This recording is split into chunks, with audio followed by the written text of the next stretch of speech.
इसलिए एआई वरदान है या अभिशाप है, अच्छा है बुरा है, ये आप पर डिपेंड करता है कि आप उसको कैसे अडॉप्ट करें। सर, आपको अगर आज के स्टूडेंट को एक शब्द में डिफाइन करना हो तो वो शब्द क्या होगा? सर, क्लासरूम, हॉस्टल, कैंटीन या लाइब्रेरी? आज के समय में आपको क्या लगता है कि सबसे ज़्यादा लर्निंग कहाँ होती है? जैन जी है और अपनी मर्जी से चलती है, अपनी सोच से चलती है। सर, ऐसी कोई आदत जो आप चाहते हैं कि आज के युवा तुरंत छोड़ दें? बदलाव करने के लिए यूनिवर्सिटी में बहुत कुछ है। भेस बदल कर कैंटीन भेजा जाए और कुछ बच्चे हो जो आपके बारे में बात कर रहे हो, तो वो बात क्या हो सकती है? क्या इंटरेस्टिंग बात कही। अगर ऐसा काश हो जाए जी, तो मैं सुनना चाहूँगा बच्चे मेरे बारे में क्या बात करते हैं, क्या बदलाव मुझे अपने अंदर करना है और क्या बदलाव मुझे सिस्टम के अंदर। नमस्कार, मैं हूं अनुराग और आज के इस पॉडकास्ट सेशन में आप सभी का स्वागत है। आज के हमारे गेस्ट हैं महाराजा सुहेलदेव विश्वविद्यालय के कुलपति प्रोफेसर संजीव कुमार सर। जैसा कि आप सभी लोग जानते होंगे कि सर ने जिस विजन के साथ इस विश्वविद्यालय को लीड किया है, काफ़ी इंस्पायरिंग रहा है। सर का अप्रोच हमेशा स्टूडेंट सेंट्रिक रहा है। आज हम सर से चर्चा करेंगे बदलती शिक्षा व्यवस्था और विश्वविद्यालय के भविष्य के साथ साथ विद्यार्थियों के भविष्य के बारे में। तो चलिए अपने पहले सवाल की ओर चलते हैं। आपके कार्यकाल में सर यूनिवर्सिटी की सबसे बड़ी प्राथमिकता क्या रही है और आप इसे अगले 5 सालों तक कहाँ देखते हैं?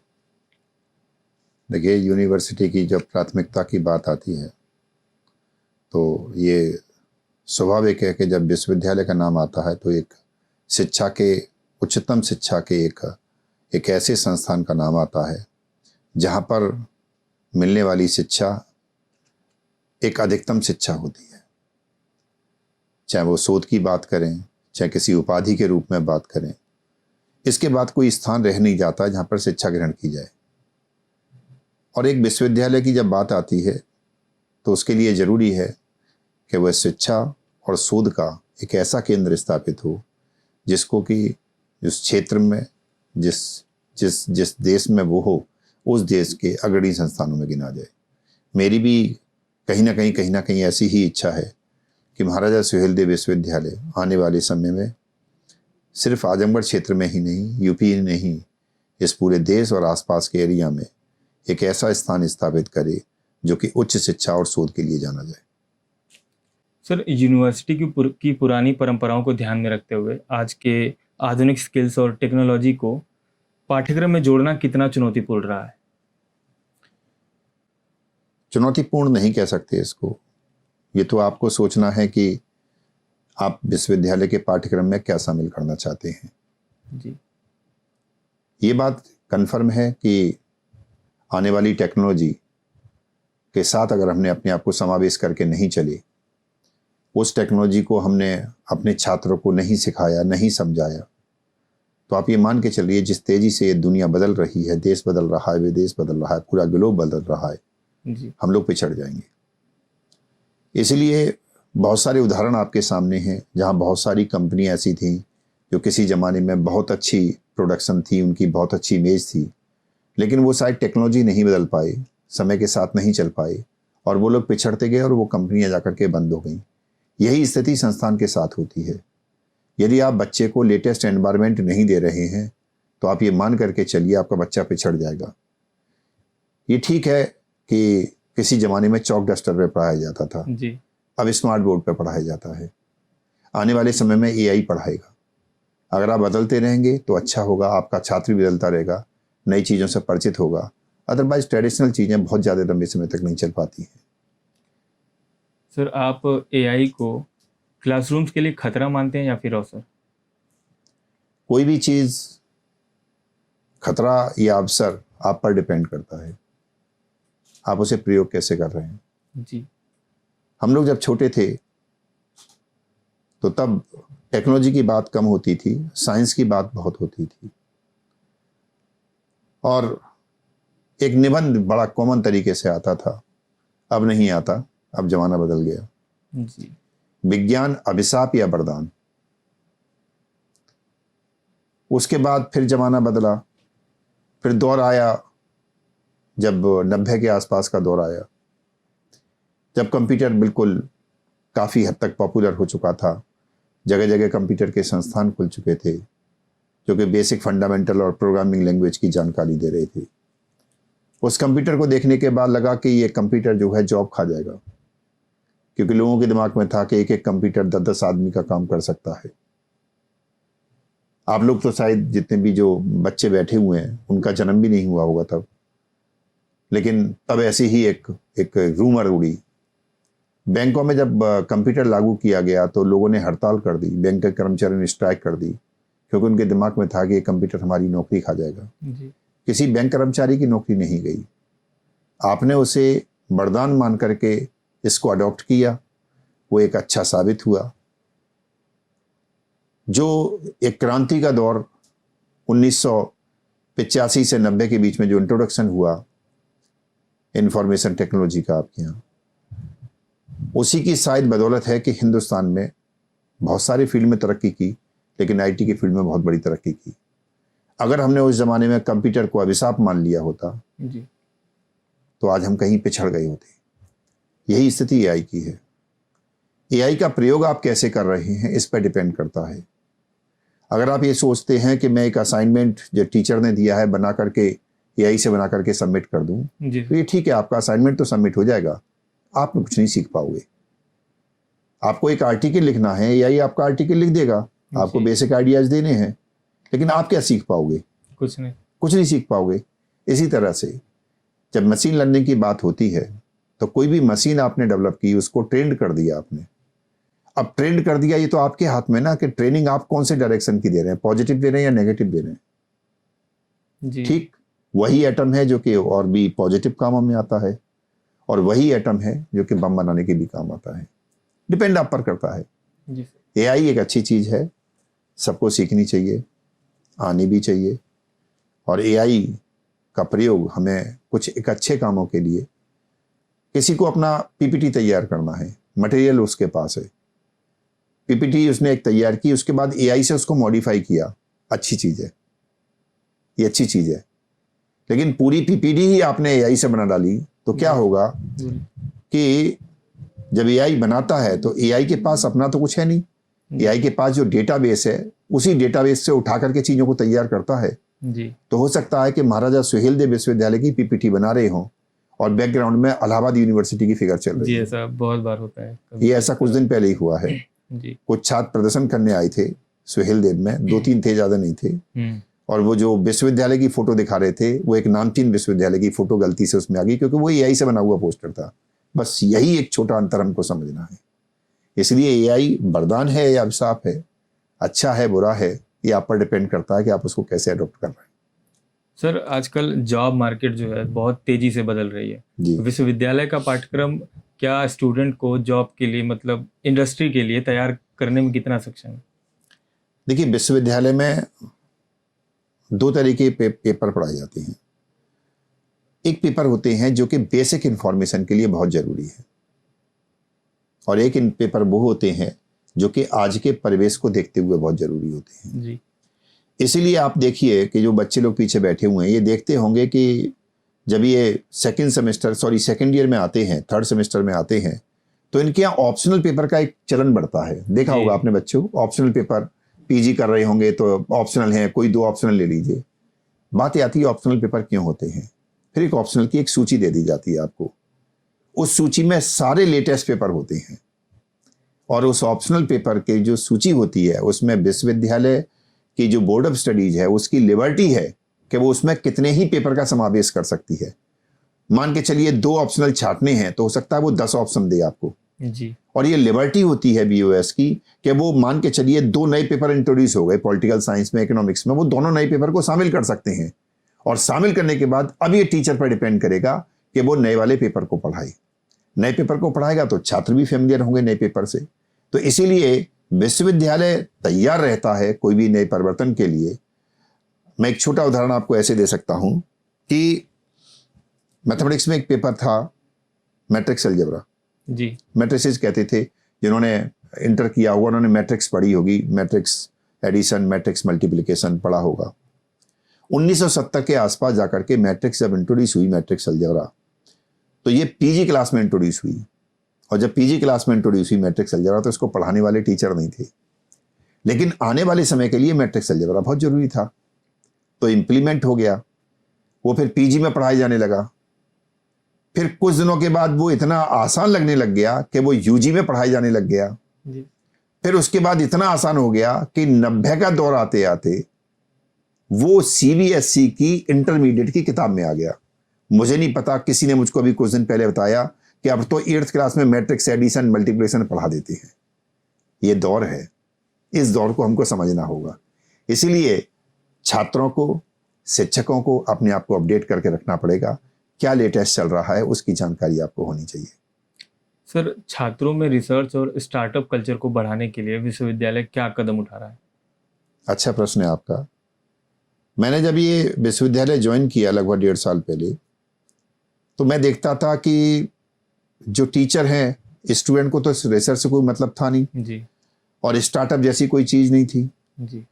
और टीचर भी अगर कुछ 2-4 रिसर्च पेपर अगर लिख भी रहे थे 2-4 टीचर, तो बस अब अपने एक सेल्फ एक पॉइंट था उनका, बस वहीं तक सीमित थे। मैं उसको एक्सप्लेन नहीं करना चाह रहा हूँ। मतलब कहने का मतलब यह है, जिस विश्वविद्यालय से उन्होंने रिसर्च किया या कर रहे थे वो वहीं तक सीमित थे।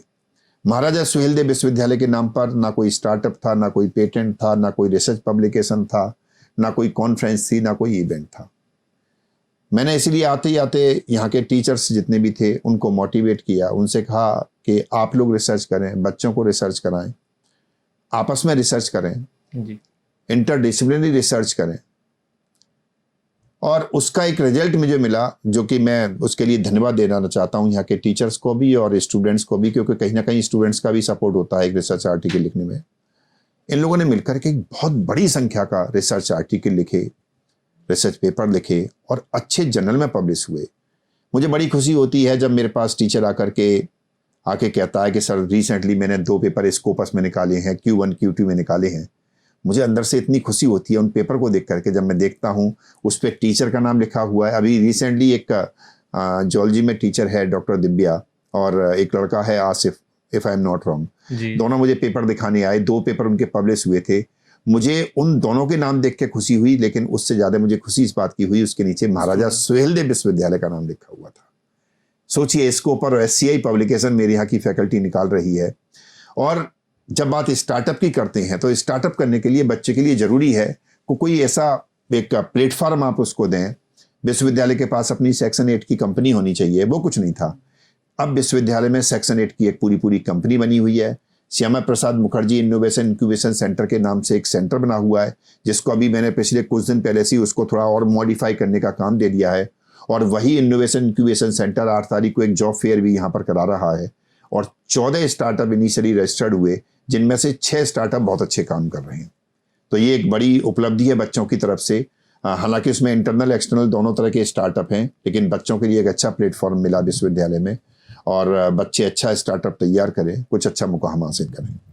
सर, पढ़ाई और करियर के दबाव के बीच छात्रों के मानसिक स्वास्थ्य और वेलबींग के लिए विश्वविद्यालय में क्या व्यवस्था है? देखिए, ये जो बात आई पिछले दिनों में, मानसिक दबाव, जी। मैं सच बता रहा हूँ कि अगर आप मेरे उम्र के लोगों से पूछें, जब वो पढ़ रहे थे तो उन्हें मानसिक दबाव था ही नहीं। जी। जबकि कैरियर अपॉर्चुनिटी ना के बराबर थी। प्राइवेट जैसी कोई जॉब होती नहीं थी। 99% जॉब जो है सरकारी होती थी। बड़ी मुश्किल से किसी एक आध को जॉब मिलती थी।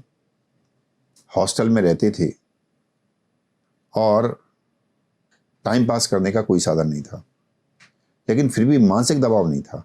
आजकल बच्चों पर मानसिक दबाव बहुत ज़्यादा है और इसीलिए आपको ध्यान होगा कि मैं जब आया विश्वविद्यालय में तो मुझे एक्टिविटीज़ नहीं मिली होती हुई। जी सर।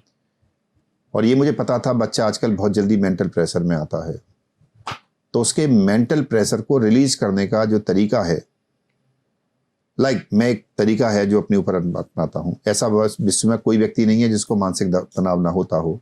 मानसिक तनाव सिर्फ उसी को नहीं होता है जो इस दुनिया से सारे चीज़ों से ऊपर उठ गया, बस उसको नहीं होता है, बाकी सबको मानसिक तनाव होता है। और अगर आप एक एडमिनिस्ट्रेटिव पोजीशंस में हैं तो आपको 100% होगा। तो उसका एक तरीका है कि जब दिमाग में इस तरह के विचार आने लग जाएं तो आपके पास इमीडिएट एक ऑप्शन होता है कि या तो आप उस जगह को छोड़ दें या अपनी पोजीशन को चेंज कर दें, या जो चीज़ पढ़ रहे हैं, देख रहे हैं, उससे हटिए, जिससे बात कर रहे हैं वहाँ से हटिए, पोजीशन चेंज करिए। तो इसी एक टेक्नोलॉजी को मैंने समझते हुए, although I am not the student of psychology, मैंने उसको समझते हुए मैंने ये समझ गया कि बच्चों को टीचिंग और रिसर्च के अलावा कुछ ना कुछ उनसे कराना होगा। जी।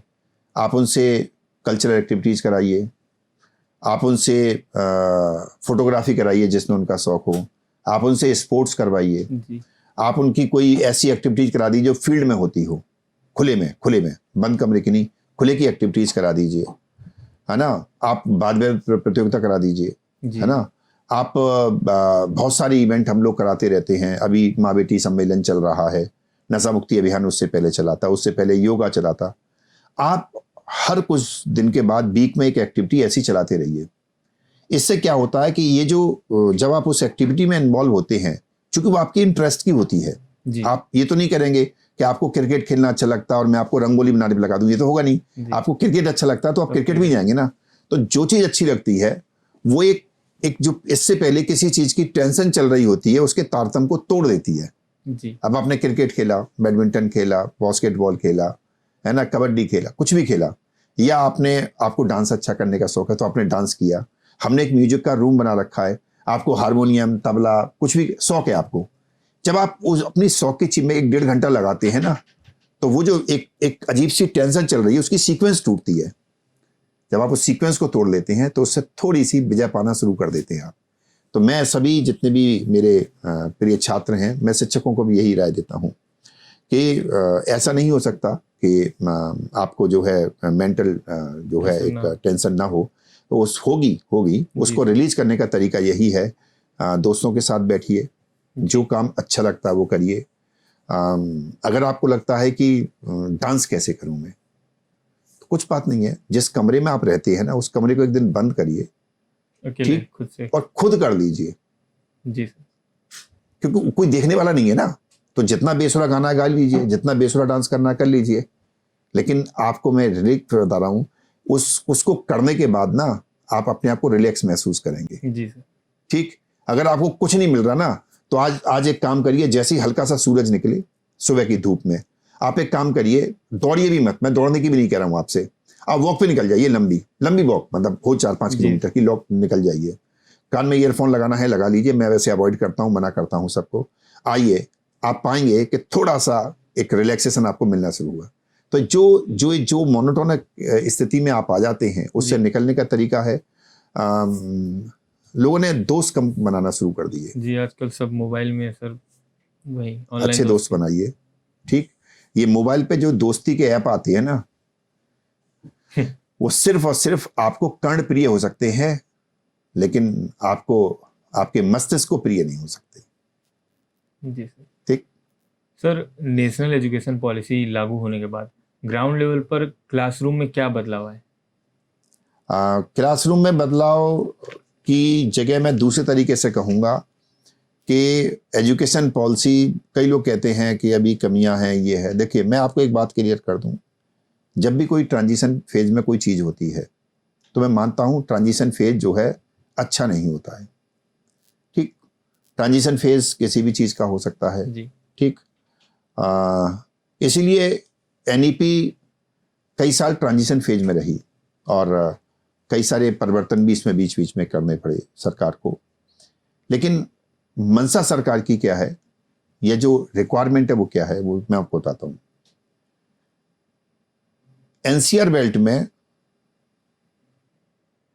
जिन लोगों को मैं जानता हूं, उनसे कभी आम भाषा में जब बात होती है जी। तो उनको प्लम्बर नहीं मिलता, उनको इलेक्ट्रीशियन भी नहीं मिलता। अब तो सर आ गया है ऑनलाइन ऐप, आप प्लम्बर, कोई भी काम आपको रूम खाली करना हो सब कुछ हो जाता है। ठीक, तो वो प्लम्बर उनके पास भी अवेलेबल नहीं है इतने ज्यादा। सरकार ये नहीं कह रही मैं आपको प्लम्बर बनाना चाहती हूँ, जी। सरकार ये आपको कह रही है आपको हुनर आना चाहिए। जी। जब कुछ ना दिखाई दे, तो जब आपका हुनर होता है ना, वो हुनर आपको आगे ले जाता है। हम नहीं कह रहे आप प्लम्बर बनिए, हम नहीं कह रहे आप कारपेंटरी सीखिए, हम नहीं कह रहे आप फोटोग्राफी सीखिए, आप कंप्यूटर में कोई अच्छा स्किल तैयार करिए। तो एनईपी के साथ जो अच्छी बात रही, उसने आपको को करिकुलर एक्टिविटीज पर भी फोकस किया, वोकेशनल स्टडीज के ऊपर भी फोकस किया, और एक सबसे अच्छी बात क्या दी वो मैं आपको बताता हूँ क्या दी, वो मेजर कंट्रीब्यूशन एनईपी का। आज से पहले अगर आप बीएससी करने आ रहे हैं और अब अगर आप मैथमेटिक्स ग्रुप के हैं तो फिक्स है फिजिक्स, केमिस्ट्री, मैथमेटिक्स, बस। जी ना तो इससे इधर कुछ सोच पाएंगे ना इससे इधर कुछ सोच पाएंगे। आप बायो के स्टूडेंट है तो फिक्स है जूलॉजी, बॉटनी, केमिस्ट्री, कुछ नहीं सोच सकते थे। बहुत रेयर केस में कुछ कॉलेज कुछ एक्स्ट्रा ऑप्शन दिया करते थे, लाइक स्टैटिस्टिक का ऑप्शन दे दिया या कोई और सब्जेक्ट का ऑप्शन दे दिया। वो ऑप्शन महाविद्यालय देता था, विश्वविद्यालय देता था। जी मान के चलिए मैं एक ऐसा स्टूडेंट था जो कि परिवार के दबाव में, समाज के दबाव में, आने वाले एनवायरनमेंट को देखते हुए उसके दबाव में मेरे को बीएससी करनी थी। जी लेकिन मेरा मन तो हिस्ट्री में लगता है। हिस्ट्री ना मुझे माता पिता पढ़ने दे रहे, ना टीचर पढ़ने दे रहा। एनईपी ने आपको ये सुविधा बहुत बड़ी दी कि आप एक पेपर हिस्ट्री भी पढ़ सकते हैं एज ए माइनर सब्जेक्ट। जी ठीक, ये जो सबसे बड़ी प्रॉपर्टी एनईपी की थी, जिसने कहा कि अगर आप 2 मेजर ले रहे हैं और 2 मेजर आपकी साइंस फैकल्टी के हैं तो माइनर आप दूसरी फैकल्टी का ले लीजिए। इसके अलावा एनईपी ने एक और सुविधा दी। आपको लगता है मैं इसे माइनर में क्यों पढ़ूं, जी मैं तो इसे मेजर में पढ़ना चाहता हूं या चाहती हूं, तो ये भी सुविधा दे दी। मेजर 1 साइंस का ले लीजिए, मेजर 2 आप दूसरी फैकल्टी का ले लीजिए और माइनर फिर साइंस फैकल्टी का ले लीजिए। अब आपका इंटरेस्ट फिजिकल एजुकेशन में था, आपका इंटरेस्ट म्यूजिक में था, आपका इंटरेस्ट जो है ड्रामा में था, जिस विधा में आपका मन था उस विधा का पेपर भी साथ में पढ़ सकते हैं। और ये एक जगजाहिर है कि जो विषय आप अपने इंटरेस्ट से पढ़ते हैं उस विषय में 1 घंटे में आप बहुत कुछ पढ़ जाते हैं, और जहां इंटरेस्ट नहीं होता है वहां 10 घंटे में भी वो ज्ञान हासिल नहीं होता। जी तो जब आप अपने इंटरेस्ट का सब्जेक्ट एक पढ़ेंगे, ठीक है, माता पिता, शिक्षक, समाज के कहने से आपने ग्रेजुएशन में एक पेपर मैथमेटिक्स ले लिया, ठीक है, हमने मान लिया, लेकिन दूसरा पेपर के पास आपके पास लिबर्टी है। ये एनईपी की एक सबसे बड़ी प्रॉपर्टी है। सर, जैसा कि सभी लोग जानते हैं कि आप मैथ के प्रोफेसर हैं, अगर आपको आज के दौर का कोई कोर्स वापस पढ़ने का मौका मिले तो आप क्या पढ़ना चाहेंगे और क्यों? सही प्रश्न आपने पूछा है। मैं पिछले कई सालों से, मतलब या तो ये कहिए कि चूंकि एडमिनिस्ट्रेटिव कामों में काफ़ी व्यस्त हो गया और उसकी वजह से उतना समय नहीं मिल पाता। अगर मुझे मौका लगे, अगर मुझे कहीं क्लासरूम में बैठ के पढ़ने का मौका मिल जाए जी तो मेरे सबसे फेवरेट पेपर्स हैं AIML है, ब्लॉकचेन है, कोडिंग थ्योरी है और क्रिप्टोलॉजी है। ये सब लेटेस्ट पेपर हैं, आज की डेट में जिनकी रिक्वायरमेंट है वो पेपर हैं। एक और पेपर है डेटा साइंस। मतलब ये पेपर कंप्यूटर साइंस के नहीं है, मैं आपको क्लियर कर दूं। कई बार लोगों को लगता है ये सब कुछ कंप्यूटर साइंस का है, नहीं। जितना भी मैं पेपर के नाम ले रहा हूं इन सब पेपर के पीछे बैकग्राउंड में मैथमेटिक्स ही है। जी इसीलिए चाहे वो कोडिंग थ्योरी की बात करें, चाहे क्रिप्टोलॉजी की बात करें, चाहे हम डेटा साइंस की बात करें, ठीक है ना, ये सब के पीछे अल्टीमेटली कहीं ना कहीं रहता मैथमेटिक्स ही है। इवन देन एक आप लोगों ने नाम नहीं सुना होगा, एक पेपर होते, मतलब एक कोर्स होता है एक्चुरियल साइंस का। बड़ी अच्छी डिमांड है एक्चुरियल साइंस की, एक्चुरीज की बहुत डिमांड है। थोड़ा टफ है एक्चुरीज करना। एक्चुरीज का मतलब होता है एक ऐसा पर्सन जो कि आपके पैसे को शेयर मार्केट में कितना कहाँ कैसे इन्वेस्टमेंट करना है वो सब सिखाता है। वो that fellow is known as the actuaries. Actuaries बड़ी बड़ी बैंकों के लिए काम करते हैं और बहुत अच्छी हैंडसम सैलरी पाते हैं। आप अगर एक्चुरीज भी बनना चाहते हैं तो बिना मैथमेटिक्स के कुछ नहीं है, उसकी बैकग्राउंड में मैथमेटिक्स है। तो ये कहने का तात्पर्य सिर्फ ये है कि बहुत सारे ऐसे पेपर्स हैं, विधाएं हैं जिनके पीछे बैकग्राउंड मैथमेटिक्स है। इसलिए चूंकि मैथमेटिक्स का स्टूडेंट होने के नाते अभी बहुत कुछ मेरे लिए पढ़ना बाकी है, तो अभी मैंने कुछ पेपर के नाम लिए हैं। जब भी मौका लगेगा इनको मैं पढ़ना स्टार्ट करूँगा। सर, जो बच्चे विश्वविद्यालय में नहीं हैं, जो यहाँ नहीं पढ़ते हैं, उनके मन में सर एक सवाल है अभी भी कि जैसे विश्वविद्यालय नया नया है कि हम महाराजा सुहेलदेव विश्वविद्यालय में एडमिशन क्यों लें? एग्जैक्टली। जी देखिए, कल्चर टू कल्चर एक डिफरेंस रहता है। महाविद्यालय की कल्चर से डिफरेंट मिलेगी आपको स्टेट गवर्नमेंट की यूनिवर्सिटी की कल्चर। जी स्टेट गवर्नमेंट यूनिवर्सिटी की कल्चर से आपको डिफरेंट मिलेगी सेंट्रल यूनिवर्सिटी की कल्चर, जी और डिफरेंट मिलेगी आपको IITs की कल्चर। वहाँ का एनवायरनमेंट, वहाँ के टीचर्स का अपना लेवल पढ़ाने का, जी डेडिकेशन पढ़ाने का, वहाँ मिलने वाली बहुत सारी सुविधाएं, वहाँ होने वाली बहुत सारी एक्टिविटीज़ आपको एक नई डायरेक्शन दिखाती हैं। मैं एक छोटा एग्जाम्पल दे रहा हूँ। एक बच्चे ने इंटरमीडिएट किया और बच्चा पढ़ने में ठीक था, बहुत अच्छा नहीं कह सकते, ठीक था, और उसने कहा कि मेरे को तो सोशियोलॉजी पढ़नी है जी। अब हम लोग भी थोड़ा कई बार उससे बात करते थे तो हमें कुछ समझ में नहीं आता कि सोशियोलॉजी पे इसका फोकस क्यों है। तो जब हमने कहा भाई ठीक है भाई, यहाँ पर एक बढ़िया कॉलेज है, उसमें तुम्हारा एडमिशन हो जाएगा, परसेंटेज ठीक है। नहीं, मेरे को सोशियोलॉजी पढ़नी है तो किसी सेंट्रल यूनिवर्सिटी से जाकर के पढ़नी है, अच्छी यूनिवर्सिटी से पढ़नी है। So that fellow got the admission in DU। और वहां पर पढ़ते पढ़ते क्या हुआ कि एक अपॉर्चुनिटी उसको मिली जो कि सिर्फ कुछ ही यूनिवर्सिटी तक पहुंच पाई थी। वो ये थी कि आयरलैंड की एक यूनिवर्सिटी ने एक ऑप्शन दिया, उसने PG करी थी, PG का शायद इनिशियल स्टार्ट ही हुआ था, फर्स्ट ईयर कंप्लीट ही हुआ था, तो एक ऑफर उसको वहां पर मिल गया यूनिवर्सिटी के, और नोटिस बोर्ड पे चस्पा हुआ मिल गया कि आयरलैंड में एक पोजीशन खाली है रिसर्च स्कॉलर की। उसने अप्लाई किया, 2 प्रोसेस में इंटरव्यू चला, ही गॉट सेलेक्टेड। ये उदाहरण मैंने क्यों दिया, उसके पीछे रीजन दे रहा हूं। पहली बात तो किसी भी सब्जेक्ट को ये ना समझा जाए कि ये सब्जेक्ट बहुत ही लोअर लेवल का है और ये subject computer science, mathematics, physics बहुत है, ऐसा कुछ नहीं है। हर सब्जेक्ट का अपना एक स्तर है, किसी भी सब्जेक्ट से आप आगे बढ़ सकते हैं। और दूसरा बात आती है अपॉर्चुनिटीज की। ये मैं फैक्ट बता रहा हूं कि जितने नोटिस बोर्ड पर जितनी अपॉर्चुनिटीज, कॉन्फ्रेंस, सेमिनार, इवेंट होना, जितनी बढ़िया अपॉर्चुनिटीज सेंट्रल गवर्नमेंट की यूनिवर्सिटीज या IITs में आपको मिल जाती है, उतनी इंफॉर्मेशन मेरे यहाँ नहीं मिल पाएगी, और जितनी हमारे यहाँ मिल जाती है उतनी महाविद्यालय बहुत अच्छे हैं, ऐसा नहीं है। लेकिन होता क्या है कि कहीं से कोई जब इंफॉर्मेशन आती है तो वो फिल्टर होना शुरू हो जाती है। कुछ लोग सिर्फ सेंट्रल यूनिवर्सिटी तक भेज करके छुट्टी कर देते हैं, कुछ लोग स्टेट गवर्नमेंट भेज करके छुट्टी करते हैं। तो वो जब इंफॉर्मेशन आएगी, नोटिस बोर्ड पे लगी होगी या आपको पता होगी, तभी तो आप बच्चों को स्प्रेड कर पाएंगे। एक ये रीजन है। दूसरा रीजन एक ये भी है कि कंपैरिजन अगर आप ऐसे भी करके देखेंगे तो एक ओवरऑल डेवलपमेंट की बात करें और एक स्टूडेंट के ओवरऑल डेवलपमेंट की बात करें, होलिस्टिक डेवलपमेंट की बात करें, तो university are having the better opportunity as compare to the colleges. बस सर, अब समय है हमारे रैपिड फायर राउंड का, जो कि जनता ज़्यादा देखना पसंद करती है। इसमें आपको बिना सोचे 5 से 10 सेकंड के अंदर जवाब देना है। वो सर शुरू करते हैं। सर, आपको अगर आज के स्टूडेंट को एक शब्द में डिफाइन करना हो तो वो शब्द क्या होगा? जैन जी है और अपनी मर्जी से चलती है, अपनी सोच से चलती है। सर, क्लासरूम, हॉस्टल, कैंटीन या लाइब्रेरी, आज के समय में आपको क्या लगता है कि सबसे ज़्यादा लर्निंग कहाँ होती है? कौन सा ज्ञान आप लेना चाहते हैं इस पर डिपेंड करता है।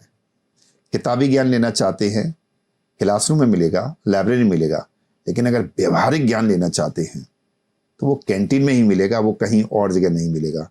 कैंटीन की अगर सारी बातें आप अगर 1 घंटे जब बैठ करके आते हैं, क्योंकि वहाँ जो विचारों का प्रभाव होता है ना, वो विचारों के प्रभाव पर कोई अंकुश नहीं होता है, कोई बाउंडेशन नहीं होती है, इसलिए वहाँ विचारों का प्रभाव बहुत अच्छा होता है। व्यवहारिक ज्ञान वहीं मिलता है, या तो हॉस्टल में मिलता है या कैंटीन में मिलता है।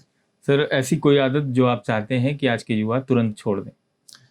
अगर कोई मेरे जितने भी बच्चे हैं, बेटे बेटियां हैं, अगर छोड़ सकते हो तो अगर कोई उन्होंने कोई गलती से कोई व्यसन पाल लिया है, गलती से, वो गलती से ही होता है, अगर ऐसा कुछ पाल लिया है तो मेरी एक रिक्वेस्ट है, उसे इमीडिएट छोड़ दें, इमीडिएट छोड़ दें। और कैसे भी सही माँ बाप का बहुत ध्यान रखें। सर, अगर आपको यूनिवर्सिटी का कोई नियम रातों रात बदलने की पावर मिले तो आप सर क्या बदलना चाहेंगे? बदलाव करने के लिए यूनिवर्सिटी में बहुत कुछ है। किस रेस्पेक्ट में आप बात कर रहे हैं? अगर मेरी यूनिवर्सिटी की बात करेंगे तो अगर मेरे को रातों रात बदलने का कोई मौका मिल जाए तो मेरी एक दिली इच्छा है, यहाँ एक बहुत अच्छा कैफेटेरिया हो, एक बहुत अच्छा स्पोर्ट्स ग्राउंड हो और एक बहुत अच्छा ऑडिटोरियम हो। जब तक मंच नहीं है तब तक बच्चों की जो प्रतिभा है वो निकल के नहीं आती, जब तक स्पोर्ट्स ग्राउंड नहीं है तब तक स्पोर्ट्स की प्रतिभा निकल करके नहीं आती। और एक कैफेटेरिया क्यों जरूरी है, मैंने अभी थोड़ी देर पहले कहा था, जिस बढ़िया तरीके से विचारों का प्रभाव वहां निकल करके आता है, उसको जो सुनने वाले लोग हैं उसको देखें तो उन्हें जीवन का उसका पूरा रस जो है वो वहीं नजर आने लगता है। वो ज्ञान किसी पिक्चर में देखने से भी नहीं मिलेगा। सर, एक स्टूडेंट के रूप में आपकी फेवरेट जगह क्या है? जैसे पार्क में दोस्तों के साथ घूमना, या फिर कैंटीन में बैठना, या लाइब्रेरी में बैठना? मैं आपको, अब चूंकि मैं इस पोजीशन पे आ गया, अगर आप मेरी एक इच्छा पूछे तो मेरी अभी भी एक इच्छा करती है कि मुझे कहीं किसी ट्रेनिंग सेंटर में, किसी स्कूल में जाने का मौका मिल जाए, जहां मैं उस क्लास में पीछे बैठ करके चुपचाप बैठ के कुछ सीख सकूं, नया कुछ ऐसा सीख सकूं जिसका ज्ञान मेरे पास नहीं है। मैं कई बार इससे पहले भी बहुत सारे ट्रेनिंग स्कूल ऐसे में गया हूं जो कि मेरे सब्जेक्ट के नहीं थी, मैं फिर भी चला गया। मैंने ट्रॉपिकल मेट्रोलॉजी का एक कोर्स किया हुआ है, 15 डेज का, 15 दिन का। ट्रॉपिकल मेट्रोलॉजी, एक तो मेट्रोलॉजी हो गई, मेट्रोलॉजी मतलब पूरे आसपास के एरिया की हो गई, और जो ट्रॉपिक के आसपास की मेट्रोलॉजी है तो उसका भी मैंने कोर्स किया हुआ है। मतलब मैं वो भी सीखने के चला गया था जी। और बड़ी दूर गया था और काफ़ी सीख साख करके आया। तो मैं एक सिंपल एग्जाम्पल बच्चों को दे रहा हूँ, अगर कहीं अच्छा ज्ञान मिल रहा हो ना, उसे जरूर ले लेना चाहिए। बेशक वो कभी आपके काम ना आए, लेकिन आपको अच्छा बहुत लगता है कि भाई ये ज्ञान भी मेरे पास है, ये इन्फॉर्मेशन भी मेरे पास है। तो सबसे अच्छी चीज़ मेरे लिए आज भी यही है कि कहीं कुछ अगर किसी क्लासरूम में बैठ के पढ़ने का मौका मिले तो मेरे लिए बड़ा अच्छा होगा, कोई एक अच्छा टीचर मुझे पढ़ाने को मिल जाए। सर, एक और सवाल है। सर, अगर आपको भेष बदल कर कैंटीन भेजा जाए और कुछ बच्चे हो जो आपके बारे में बात कर रहे हो, तो वो बात क्या हो सकती है? क्या इंटरेस्टिंग बात कही। अगर ऐसा काश हो जाए जी। तो मैं सुनना चाहूँगा बच्चे मेरे बारे में क्या बात करते हैं, क्योंकि जो बच्चे मेरे बारे में बात करेंगे मैं तो उसे एज ए इन्फॉर्मेशन लूँगा। और मैंने कहा ना कि मैं बहुत पॉजिटिव सोचता हूँ चीज़ों के बारे में। मैं उस इन्फॉर्मेशन से ये जानने की, वो बेशक मेरे को गाली दे रहे हो, मेरे बारे में कुछ भी बुराई कर रहे हो, कुछ भी कहे, दैट डजंट मैटर, लेकिन उससे ये जानने की कोशिश की जाएगी क्या बदलाव मुझे अपने अंदर करना है और क्या बदलाव मुझे सिस्टम के अंदर करना है। मैंने कहा ना, वहाँ विचार बहुत अच्छे आते हैं, तो वहाँ की जो इन्फॉर्मेशन मेरे पास आएगी वो बेस्ट इन्फॉर्मेशन होगी। और that whatever the things which I am getting information from that canteen, I would like to change in myself and university too. Sir, आपने अपने व्यस्ततम शेड्यूल में से हमें समय निकाल कर दिया, इसके लिए आभार। मुझे लगता है कि ये चर्चा विद्यार्थियों के लिए काफ़ी लाभकारी रही होगी। धन्यवाद। Thank you everyone.